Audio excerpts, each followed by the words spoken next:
मेरे दोस्तों, ईरान की तैयारी पूरी हो चुकी है। आगे बढ़ने से पहले बता दूं कि मिडिल ईस्ट से बड़ी खबरें इसके अंदर हैं। एक सेकंड के लिए भी स्किप मत कीजिएगा, तमाम बड़ी खबर आपको दे रहा हूं। अगले ही पल क्या हो जाए नहीं पता, इस वजह से इस रिपोर्ट को देखिएगा। दोस्तों, जैसे ही ये खबर क्लियर होती है, सबसे पहली छोटी सी खबर ये है कि अमेरिका और इजराइल की तैयारी पूरी हो गई है। लॉक कर दिया गया है डिसीजन कि ईरान पर हमला करेंगे, ईरान पर हमला करेंगे। ये यहाँ से शुरुआत करनी थी मुझे, मैं बता रहा हूँ। इसके बाद दूसरी अपडेट ये है कि ईरान पूरी तरह से तैयार है अपने दूसरे हमले के लिए। और आपको बता दूं कि सबूत है, ये मैं रेफरेंस दे रहा हूँ, सबूत दिखा रहा हूँ कि IRGC ने कह दिया है कि अगर इजराइल ने कोई गड़बड़ की तो हमारे पास 10 प्लान मौजूद हैं जो कि इजराइल को नुकसानदायक होंगे, इजराइल को बहुत तगड़ा नुकसान देंगे। तो आपको बता दूं कि ईरान पूरी तरह से प्लानिंग कर चुका है। मेरे दोस्तों, ईरान ने जो पहले इब्राहिम रईसी के वक्त हमला इजराइल पे किया था, उस ऑपरेशन का नाम था ट्रू प्रॉमिस 1। ये जो लास्ट हमला हुआ है अभी कुछ दिन पहले, वो है ट्रू प्रॉमिस 2। इसी सिलसिले में अब ऐसा लग रहा है कि ट्रू प्रॉमिस 3 भी बहुत जल्द देखने को मिलेगा, क्योंकि ईरान ने आधिकारिक तौर पर ज़मीन के अंदर अपनी छुपाई हुई मिसाइलें दिखाई हैं और मिसाइलों को दिखाया है कि वो इजराइल के खिलाफ तैनात कर दी गई हैं। एक ये वीडियो उन्होंने खुद जारी किया है।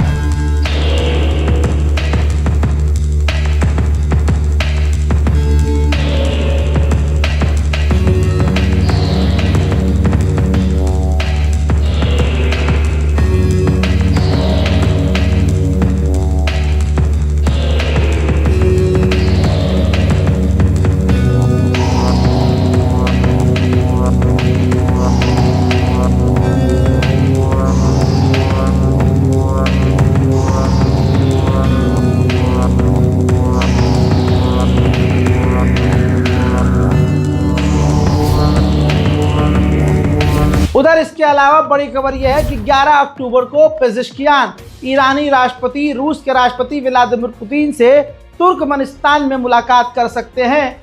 कहा जा रहा है कि इस दौरान कुछ बड़े हेर फेर और बड़ी डील एक दूसरे के साथ यानी ईरान और रूस के साथ देखी जा सकती है। मेरे दोस्तों, ईरान के supreme leader ayatollah Syed Ali खामनाई के डिप्यूटी ने बड़ी बात कही।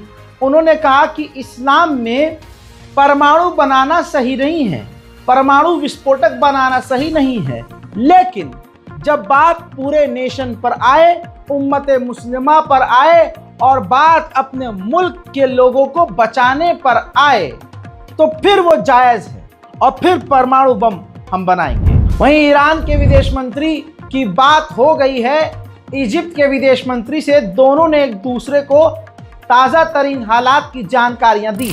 वहीं ईरान ने सीधी सीधी धमकी दी है तमाम अरब देशों को, वार्निंग दी है कि किसी भी तरह से कोई भी अरब इजराइल का साथ ना दे। उधर आयतुल्ला सैयद अली खामनाई ने अपने आधिकारिक ट्विटर हैंडल से इजरायली यहूदी भाषा में लिखा कि अल अक्सा फ्लड ने, यानी जो 7 अक्टूबर को इजराइल पर हमला हुआ, उस हमले ने इजराइल को 70 साल पीछे ढकेल दिया है। वहीं दोस्तों, कल जो आपको खबर बताई थी वो कंफर्म हो गई है, इसीलिए कहता हूं कि रजा ग्राफी को सब्सक्राइब करके रखिए, हम आपको तमाम ऑथेंटिक ही जानकारी देंगे। अल जजीरा के एक सीनियर एंकर होस्ट ने कहा है कि रेगिस्तान में जमीन के अंदर ईरान ने अपना परमाणु टेस्ट कर लिया। ईरान के अंदर कल एक इंटरनेशनल प्रेस कॉन्फ्रेंस थी फिलिस्तीन को लेकर, और इसके अंदर एक ऐसी बात हुई, घटना हुई, जिससे यह अनुमान लगाया जा रहा है कि ईरान के सीनियर लीडर कमांडर इस्माइल कानी जिंदा हैं। इस्माइल कानी कौन? याददाश्त के लिए ये कमांडर। कहा गया है कि ये जिंदा हैं, हालांकि इनके मारे जाने की खबर इजराइल कंफर्म कर रहा है, और ये भी कहा जा रहा है कि मलबे में इनकी लाश अभी लेबनान में दबी हुई है। दोस्तों, लेकिन जो प्रेस कॉन्फ्रेंस ईरान में थी, वहां पर ईरानी प्रवक्ता आए स्टेज पर और उन्होंने कहा कि हमें इस्माइल कानी उन्हीं कमांडर का मैसेज मिला है और उन्होंने माफ़ी मांगी है कि हम यानी मैं इस मीटिंग में शामिल नहीं हो पाऊंगा। यह है वो वीडियो।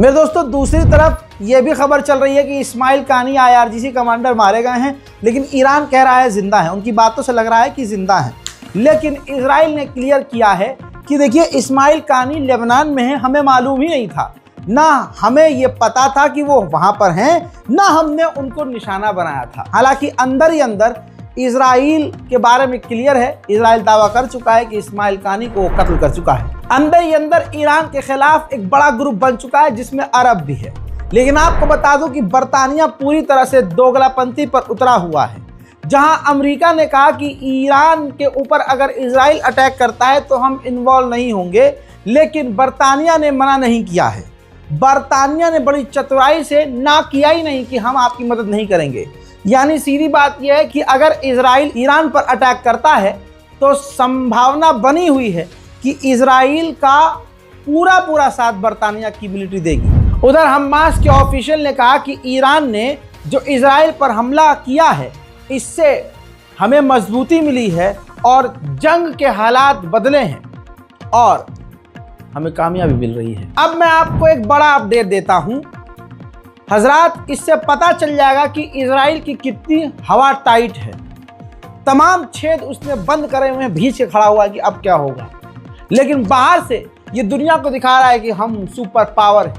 हजरात, नेतन्याहू की वॉर मीटिंग यानी जंग के लिए लेकर जो मीटिंग कर रहे थे, ईरान को लेकर जो अपने कमांडरों से बात कर रहे थे, उसकी एक ऑडियो लीक हुई है जिसमें नेतन्याहू अपने कमांडरों से कह रहे हैं कि हमें ईरान के ऊपर हल्का फुल्का हमला करके उसको बढ़ा चढ़ाकर मीडिया के जरिए बड़ा दिखाना होगा और मैक्सिमम नुकसान मीडिया के जरिए दिखाना होगा, क्योंकि ईरान ने हम पर हमला करके हमारे लोगों के बीच में डर पैदा कर दिया है और हमारी जो वैल्यू, हमारा जो दबदबा बना हुआ था उसको नष्ट कर दिया है, ख़त्म कर दिया है। आप सुनेंगे अभी वो ऑडियो, लेकिन पहले बात सुन लीजिए क्योंकि ट्रांसलेशन आप नहीं सुनेंगे। उसमें जो वो बात बोल रहे हैं वो पहले ही बता रहा हूँ मैं आपको। साथ में नेतन्याहू ने कहा कि ईरान ने ऐसा कर दिया है हमारे साथ कि हमें ईरान के ऊपर हमला करना ही पड़ेगा, कोई और चारा नहीं है, क्योंकि अगर हमने ईरान के ऊपर हमला नहीं किया तो हमारे जो लोग हैं इजरायली वो बड़े डरे हुए हैं और आगे उनके दिलों में डर पैदा हो जाएगा और ये हमारे लिए काफी खतरनाक होगा। सुनिए। ההתקפות של איראן גרמו לכך שההרתעה והעוצמה שלנו נשחקו. אנחנו חייבים להגיב לאיראן, אבל יש להתחשב במה שנאמר בפגישה. אם לא נגיב להתקפות של איראן, רמת הפחד בתוך המדינה תגדל וזה מסוכן.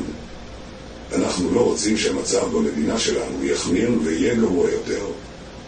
עלינו לקחת בחשבון שני דברים בתגובה לאיראן. ראשית, התגובה צריכה להיות שטחית כדי שאיראן לא תתקוף שוב. המתקפה צריכה לקרות, ויכולה להיות שטחית במיקום מסוים. שנית, יש לנתח את התגובה במדיה ולהציב אותה כגדולה ומשמעותית כדי להשפיע תקשורתית. אבל החשוב מכל הוא עבודה תקשורתית. לפני שנבצע פעולה נגד איראן, עלינו לזרוע פחד בתוך איראן, בדומה למה שאיראן עשתה לנו, שגרם לריקון החנויות ולדאג את הציבור שלנו. זה מה שצריך לקרות באיראן. तो नेतन्याहू की एकदम कहना नहीं चाहिए, अपशब्द हो जाएगा, लेकिन एकदम चिरी पड़ी है। लेकिन दोस्तों बता दूं, ईरान भी पूरी तरह से तैयार है। तस्वीर देखिए, ईरान के पास रशियन Su-29 मौजूद है और अमेरिका का F-14 इस वक्त जो है मौजूद है और वो मूवमेंट पर है। यानी लगातार मूव कर रहा है और कहा जा रहा है कि पूरी तरह से जंग के लिए तैयार है। इन तमाम चीज़ों के बाद ईरान ने इजराइल को धमकी दी है कि अगर हम पर हमला किया तो याद रखना हाल इतना बुरा होगा कि हम तुम्हें पीछे नहीं हटने देंगे और तुम्हें बड़े नुकसानात का सामना करना पड़ेगा। अमेरिका की भी हिम्मत ईरान के आगे टूटती हुई नजर आ रही है।